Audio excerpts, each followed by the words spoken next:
Comics. Hey, welcome to Rockin Comics. I'm Zack. I'm Aimee. Back with the revised edition where we give you nothing but the best. Yep. Period. End of story. The Rockin Comic of the Week. Aimee's awesome. Yep. In the archives. Yep. So let's hop to it. I do want to say, though, before we get to the Rockin Comic of the Week, this was a great week for books. It was. We had a lot of really good books. As a matter of fact, we had 5 that were up for contention of Rockin Comic of the Week. Ooh, that's a lot. That is. And we looked at like 12 books this week. Yeah. You can see them all online at rockincomics.com in the podcast. We talk a lot about them. But first, let's start with your Rockin Comic of the Week. Mine this week, I don't understand how this happens. Thunderbolts, number 170. We're still going with our time travel B-team story, and this just, everything really comes together in this book so well. This is by far my favorite of this story arc that we've been going. It feels like it's almost over. I don't know how many more books we have, but I think we're coming to the conclusion of it, which kind of makes me sad. I know. Because now I'm really like, I just love it so much. Troll gets to ride a dragon. Yes! I don't think I need to say anything more. And I'm so glad you picked that because it meant I could pick a different book. Because this was one of my favorite books this week. It's just a good book. If you haven't been getting this one, then when they collect it, you should buy it. Because it's just freaking fun. The art is really good. These characters are awesome. Yeah. Just good stuff all the way around. Tasty. Tasty. My Rockin Comic for this week. My Rockin Comic of the Week actually was the random comic of the week, which wasn't so random because I knew it was coming. Right. Peter Panzerfaust, number 1. Oh, I don't know, it's... Okay, if I were just to sit here and tell you, it's the story of Peter Pan as told as if Peter Pan was an American kid in England during World War II, you might think, that's stupid. It's not. It's such a neat retelling. They've done such a good job of getting the little subtle nuances of Peter Pan into the story without putting him in a forest green suit and a hat. You know, it's just... God, it's just really well done. And yet, like I said, there are a lot of not even subtle Peter Pan references in there. Right. You know, the fact that instead of saying, you know, second star to the right, straight on till morning, you know, it's second window on the right. So it's like, oh, nice little tip of the hat there. He flies in this book.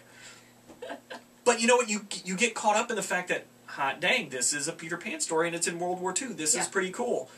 And the fact that it was just so fresh and original and so well done. I was looking forward to it because I heard about it, but I was a little worried as well. Mm-hmm. Don't worry. Yeah. Fantastic. My Rockin Comic of the Week. Peter Panzerfaust, number 1 by Image Comics. Sorry, the shadow line screwed me up there. It's big 20 numbers and letters.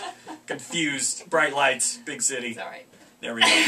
So we 2 fantastic Rockin Comics of the Week. Just a bunch of really good books. Don't forget to check out the podcast. Rockincomics.com. Talk about everything a whole lot more. Talk about all the books that we did not talk about here. True. So go listen. Yes. And you will hear about Aimee's Awesome. This week, we're continuing with our Star Wars month.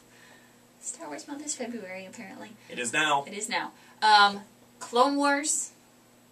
Not the 3D computer-generated series that they have been running on Cartoon Network for a couple of years. Yeah.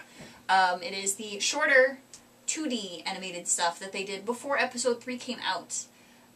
Just so freaking good. If you haven't watched it, you should go look at it and watch it, find it. They have them all on DVD now. It's like they were short, like 3-minute things before they showed it at the end of some show or another. I don't know. And now they've collected it. It plays like a movie. It's really fast to watch. It just doesn't stop with the action. And there's little stuff in there that if you watch Episode 3 without watching this, you won't kind of get a few things. So things make a little bit more sense when you've actually watched, which I think is really cool for a, sort of side project that actually had effect on movies. So you should go watch it, buy it. It's really cool. There you go.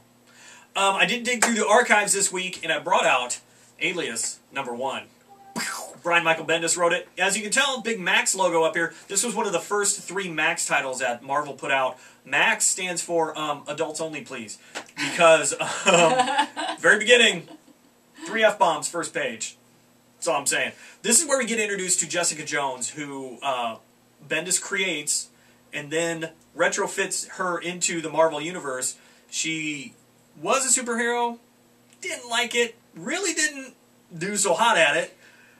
Now she's a private investigator, and it's interesting to see because she has become an integral part of the New Avengers and has been for quite a while. She's her and Luke Cage now, married, have a child.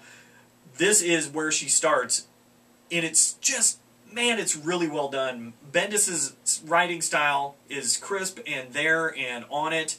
His conversations are some of my favorite conversations in comics, and I just really am a fan. And after X amount of years, I don't even remember when this first came out, this still holds up as a quality book. It's not really dated. The art is really well done. It's got that Powersy Bendis feel to it. Michael Gaydos is the artist. It just, man, it's a quality book. Look for it in a collected edition near you, and you won't be let down. But they're swearing. So if you're a kid, you can't. Sorry. Sorry. No can do. So anyway, that's it for this week. That's it? Yep. We got more online, rockincomics.com. More to come as well on there.